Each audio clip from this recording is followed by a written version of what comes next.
kumbali munaguri muntu akupemphera munamva azathaji Kristo akamapemphere amapemphera zimene zonzera mdzina la Yesu Kristo pemphera amen. Muntu amene akwanisa chikondi pa mtumiki Muhammad ndeno wapemphera ndo pemphera zimene zonzera mdzina la Muhammad amen. Zinthu zabwino Kiislamu amen haisi zabwino chifukwa yani kuti mati amen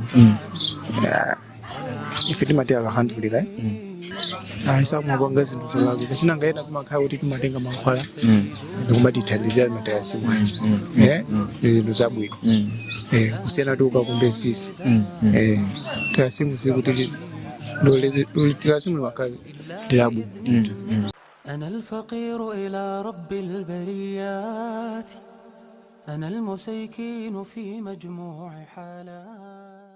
السلام عليكم ورحمة الله وبركاته. وعليكم السلام ورحمة الله وبركاته. Ini ndi Abdurrashid Juma kutoka ku Free Online Madrasa ndio ndani. Kutoka ku kutoka kwa Sifa. Mnamba mwamba kunkhana kuza shiriki. Sinabyo. Sinabyo kujise kuza shiriki ndio Islam. Ku Islam amana kuti amene wena kumpembeza ni ndani. Allah. Nanga Muhammad ni ndani. Muhammad ndi ndani ndio Islam. Ya Muhammad. Kabisa. Jabu nuko kuthandizane akati ndibafuna kuti ndidziwe koso kumbali munaguri muntu akupemphera munamva azathaji Kristo akamapemphere amapemphera zimene zonzera mdzina la Yesu Kristo pemphera amen. Muntu amene akwanisa chikondi pa mtumiki Muhammad ndeno wapemphera ndo pemphera zimene zonzera mdzina la Muhammad amen. Zinthu zabwino Kiislamu amen haisi zabwino chifukwa yani kuti mati amen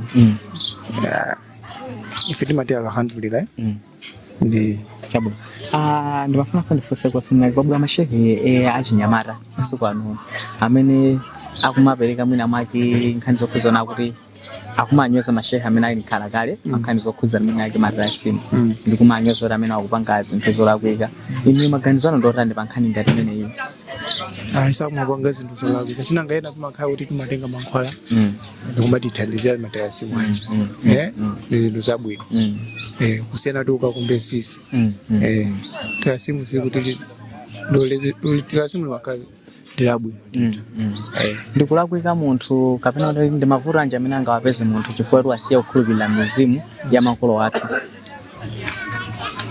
Mizimu ndesi tingathe kulipa timayikhulupiriraso kuti mizimu ilipo ndipo imationa kumasema khaso ife sitimayiona koma zichito zimachita kuoneka kuti mizimu ilipo kuti akhale munthu mwina ako apita pamundo agogo ako makapanga zinthu zosemphana ndi agogo ako kuthekera kuti angathe kupasa agogo ako mavuto kuzera mizimu awo ndizolongosa zoonadi chabwino yafame kwa hadha. Assalamu alaikum warahmatullahi wabarakatuh. Wa alaikum salam warahmatullahi wabarakatuh.